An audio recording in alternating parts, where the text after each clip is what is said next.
Higit pa sa inaasahan ni Eugene ang kinalabasan ng resulta. Sa paglamon niya sa mana crystal ng Panginoon ng Kagubatan, hindi lang siya lumakas, nagbago ang kanyang mismong pagkatao. Ang mana sa loob nito ay hindi mapapantayan, kakaiba ang kulay at dambuhala ang laki. Dahil dito, nakuha niya ang kakayahang Black Scales.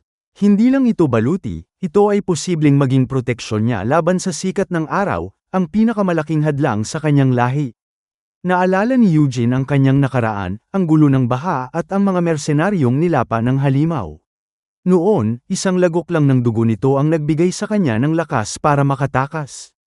Ngayon, nasa kanya na ang lahat. Ngunit hindi siya nagpapadala sa bugso ng damdamin.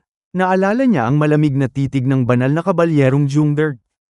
Hindi lang basta naghahanap si Dirt, mayroon itong pambihirang kakayahan na tumunton sa mga vampira kahit saan man sila magtago. Kaya naman, imbes na magtago, kailangang maging sapat ang kanyang lakas para lumaban ng harap-harapan. Nagsisimula ng mamuti ang langit, isang babala ng paparating na araw. Hindi pa ito ang tamang oras para subukan ang kanyang mga bagong kakayahan. Habang tahimik ang paligid matapos ang madugong labanan, isang matinis na tinig ang bumasag sa katahimikan. Siya si Mirian, isang espiritu ng tubig na 15 taon nang nagdurusa sa ilalim ng kapangyarihan ng buwaya. Nagsimula siya manglait, sa pag-aakalang hindi siya nakikita o naririnig ng mga halimaw sa mundo. Nilait niya ang vampira, tinawag itong kalbo, kampante sa isipang tanging kunti lamang ang may kakayahang makakita sa kanya. Biglang nawala ang pagyayabang ni Mirian nang sumagot si Eugene. Ang malamig at direktang titig ni Eugene ay nakatutok sa mismong kinalalagyan niya. Nabigla ang espiritu, napagtanto niyang hindi pala isang matandang kalbo ang pumatay sa buwaya, kundi isang vampirang may pambihirang lakas. Mula sa pagiging mapusok na tagapangalaga, naging madaldal si Mirian at inamin ang kanyang nakaraan bilang alipin ng halimaw na naging amo niya. Sa gitna ng daldal ni Mirian, napansin ni Eugene ang isang pagbabago sa kanyang katawan. Isa sa 10 tattoo na nakaukit sa kanyang balat ang unti-unting naglalaho, tila isang selyo na nabura dahil sa pagkamatay ng Panginoon ng Kagubatan. Mga simbolo ba ito ng mandirigma, o mga pangalan ng pinaslang? Hindi alam ni Eugene. Isinilang siyang vampira at wala siyang maalala sa kanyang kabataan, kaya naman napaisip siya kung ang mga tatubang ito ay isang uri ng sumpa o nakatagong kapangyarihan. Habang naghahanda si Eugene na lisanin ang lugar, natuon ang kanyang isip sa kanyang sarili. Wala siyang alaala ng pagkabata, walang bakas ng buhay bago siya naging vampira. Tila isinilang siya sa kadiliman na may 10 misteryosong tattoo, isang kadenang hindi niya hiningi.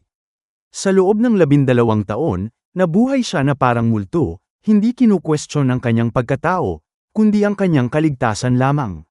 Ngunit ngayong nawala ang isang nakakapangilabot na kaisipan ang sumagi sa kanya.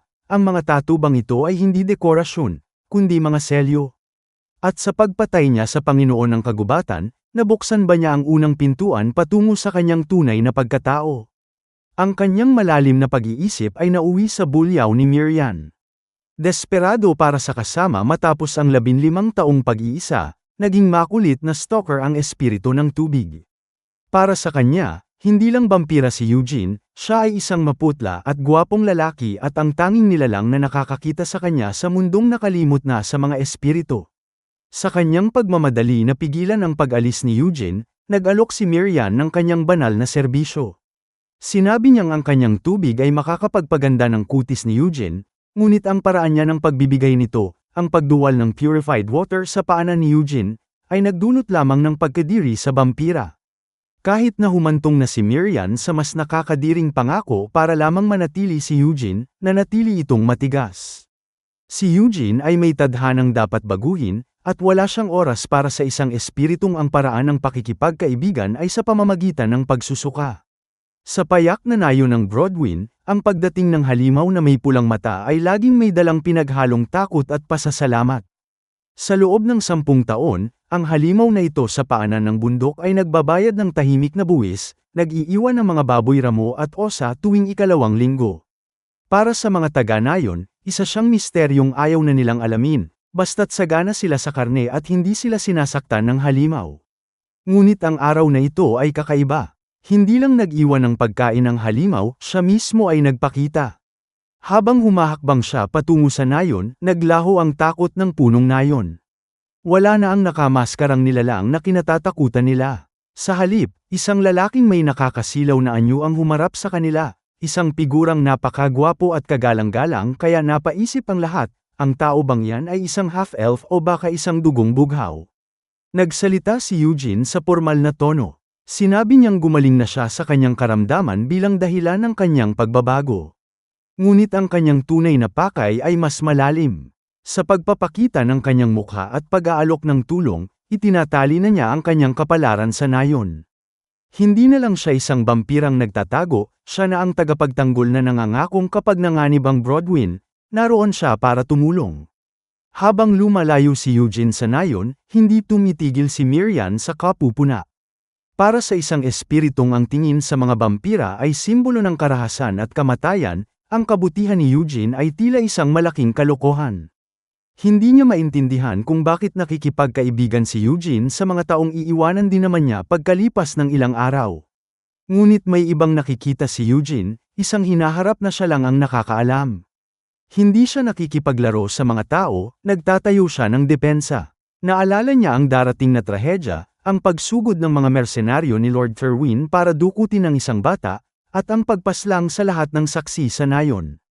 Alam ni Eugene ang mahirap na sitwasyon. Kapag namatay ang mga taga-nayon, ang massacre sa Broadwin ang magiging mitya para dumating ang mga banal na kabalyero. Upang pigilan ang mga ito, kailangan niyang pigilan ang pagdanak ng dugo sa nayon.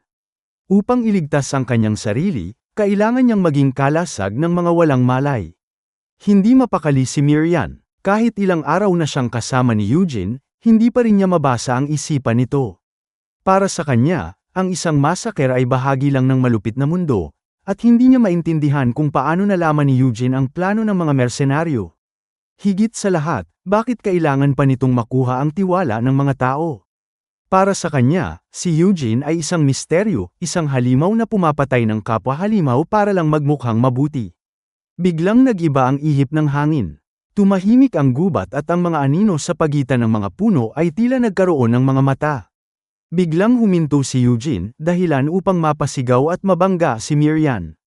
Lumabas mula sa mga kakahuyan ang mga mersenaryo, mga lalaking may malalamig na tingin na handa nang gawing sementeryo ang Broadwin. Nakita nila si Eugene at inakalang isa itong swerte, isang nag-iisang lalaki, walang sandata, at maganda ang mukha na naligaw sa kanilang landas.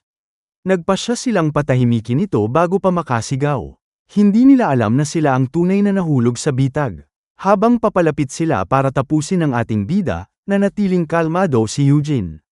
Hindi siya takot sa kanilang mga patalim, ang iniisip niya ay ang kanyang plano.